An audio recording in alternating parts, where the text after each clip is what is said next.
everyone. Yes, sir. I appreciate everyone's cooperation for attending our brief toolbox meeting.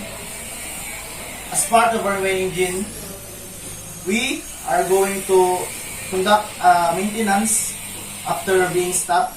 So, as it is sport, to conduct a maintenance and repair on our main engine, which is to overhaul the cylinder heads to pull out and check the piston, the liner, and the shell bearings as part of our scheduled maintenance.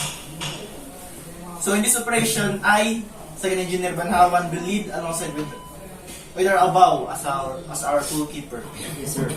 Please ensure that the tools are in good working conditions before being used. Yes, sir. Copy, sir. This as well the tools that we are going to use. Copy, sir. So as we all know, and a friendly reminder, we must ensure that we are wearing the proper protective equipment, such as the coverall, the safety shoes, gloves, and etc. We should identify first if the environment is safe by checking the temperature of the engine, the nearby machines, and atmosphere. So, Fourth Engineer Ando, help me with using the chain block in order to carry the heavy parts. Copy, sir. So, Third Engineer Andales and Peter Anong, Yes, sir. you are tasked to assist me with major overhauling procedures. Copy, sir.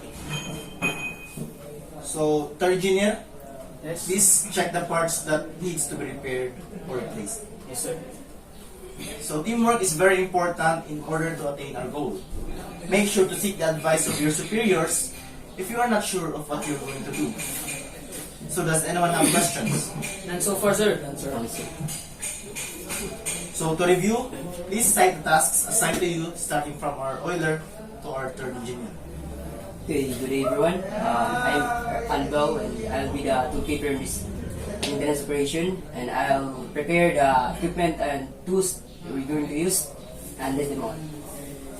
And I'm Fatel Anong, and I will assess the overhaul operations alongside with the engineer, sir. Okay, I'm a fourth engineer Ando. So I'm assigned with the chain block operation to carry the heavy parts.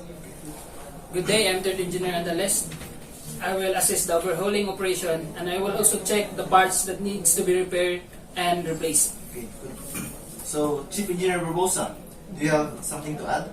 So the process of our toolbox meeting was clear and concise. To ensure the efficiency of our main engine, it's very important as engineers to do our scheduled maintenance. Like Second Engineer Banhawan said, wear the proper protective equipment and perform the operation with caution and risk assessment. Check first if the engine has already cooled down before everything else, and always follow the order of your commander. Toolkeeper Albao, make sure to track the tools used and their safety. Check the parts needed to be repaired or replaced and list them. Teamwork is very crucial for a successful operation. Seek the advice of your superiors and do not proceed if you're unsure of what to do. Yes, sir. But before everything else, pray first for a safety operation. That is all, and thank you. Thank you, sir. So you heard it right, everyone? Yes, sir. So that's meeting dismissed to the engine room. Yes, sir. Yes, sir. Let's go!